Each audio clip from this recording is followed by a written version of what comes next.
Welcome back. We have another week of power rankings for the road to the show. I got to have a little bit of a precursor. I apologize. I am a little sick, so my voice is not great right now. I am souped up on cold medicine, so it's better than it could be. Excited to bring you guys what we got going here for another edition of these power rankings. Not a whole lot of movement, but we're starting to see what teams are starting to separate themselves from the others. So without further ado, let's get rolling. The number 10 team for the second week in a row, the NFL All-Stars, 0-3. They had Phillip Lindsay, who had a really good week. Another running back, Matt Breida, who was a big part of their Le'Veon Bell trade. So two running backs were pretty solid for NFL All-Stars, looking to get that first win next week.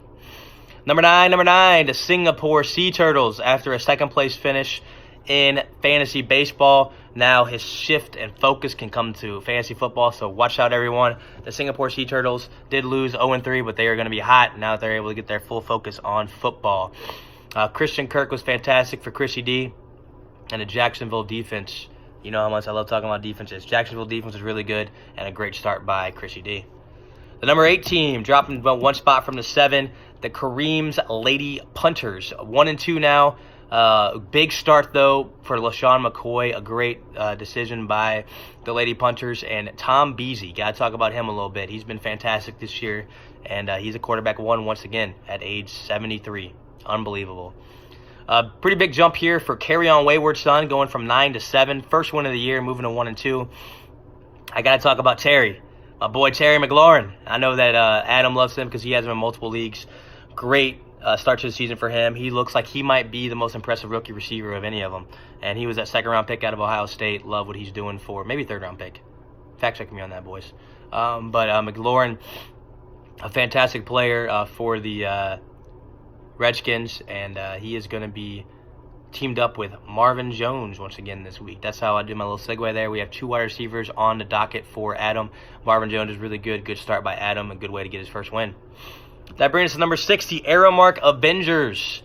Robbie Ray, he did drop one, so he's 1-2. Greg Olson was great for him, though. And then he also had Julio Jones, who is, as you know, one of his keepers. Fantastic game once again for him. Julio is one of the best. He's one of the best to ever do it in a game of football. He did his thing once again for Robbie. Coming in at number 5, moving up one spot, is Pow Pow. Big O. We have a big matchup this week, Ovi and I do. But he's moving up to the 5 spot. Nick Chubb was fantastic for him. Got to talk about his other running back, too. Alvin Kamara, he looked great without Drew Brees. You thought that might happen. You think they might pound the ball a little bit more to Kamara. Chubb and Kamara are a fantastic duo, and hopefully they don't go crazy because I would like to win this week, Ovi. So make sure to tell those boys to not go too crazy this week. That brings us to number 4, Rack 'em Up. Moving up one spot from 5. Mike Evans was a great start for Mark this week. And then Mecole Hardman was on his bench this week, but you think he might be thinking about giving him a start. Hardman is looking fantastic in that Chief offense, and that Chief offense is legendary. So watch that as much as possible as we can, guys. Us being in Kansas City, we have a real treat this year, and might be one of the best offenses that ever graces the field. That brings us to number 3, Cobra Kyler. Him and I had a big-time matchup, really close matchup this week. Kyler dropped to 2-1. Mark Ingram was fantastic, though, and almost led him to a win over me. If Michael Thomas would have had Drew Brees, I'm pretty sure I would have lost. But Michael Thomas did not. He did catch a touchdown, but his value is definitely going down without Drew Brees.